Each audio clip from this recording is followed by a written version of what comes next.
parti politique, soit dit en passant.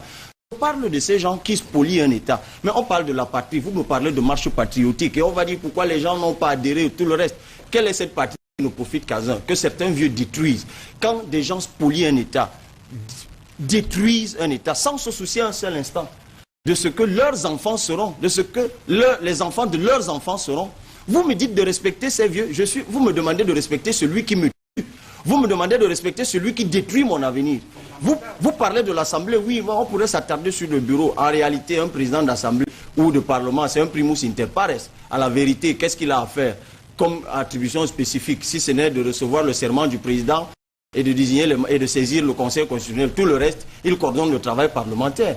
Mais effectivement, avec des gens qui sont là depuis 40 ans, de quelle impulsion voulez-vous rentrer dans les fonctions d'un Parlement, au-delà de la fonction de représentation, la fonction de contrôle? Elle n'existe pas. Parce que vous avez des gens qui eux-mêmes se sont empêtrés dans des histoires qu'ils ne veulent plus contrôler. Au-delà du contrôle, oui, on légifère, mais le contrôle, ça pose problème. Du coup, vous êtes dans une affaire de statu quo, on n'avance pas. Il y a des pans entiers de notre République dont les lois doivent être révisées. Personne ne les réviser parce que justement, en dessous de ces lois, on héberge des avantages des uns et des autres. Et vous me demandez, moi, de craindre de boire l'ongbette? Je ne pense pas. C'est qu'ils sont nombreux, ces hommes politiques qui ont cédé à l'usure ou à la pression de la précarité, en troquant leurs convictions contre de l'argent ou des honneurs passagers. Ils ont ainsi déçu les espérances que Dieu avait placées en eux, profitant de la confiance du moment de plusieurs pour se faire un capital personnel. Je ne suis pas de cette catégorie.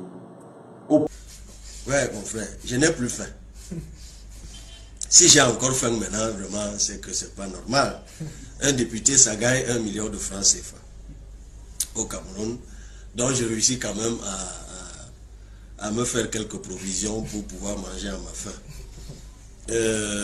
Et c'est vrai, j'avoue que même en regardant là sur mon écran, j'ai de légères protubérances sur la figure. Je crois qu'il y a des boutons, mais il doit y avoir quelques grammes de graisse aussi.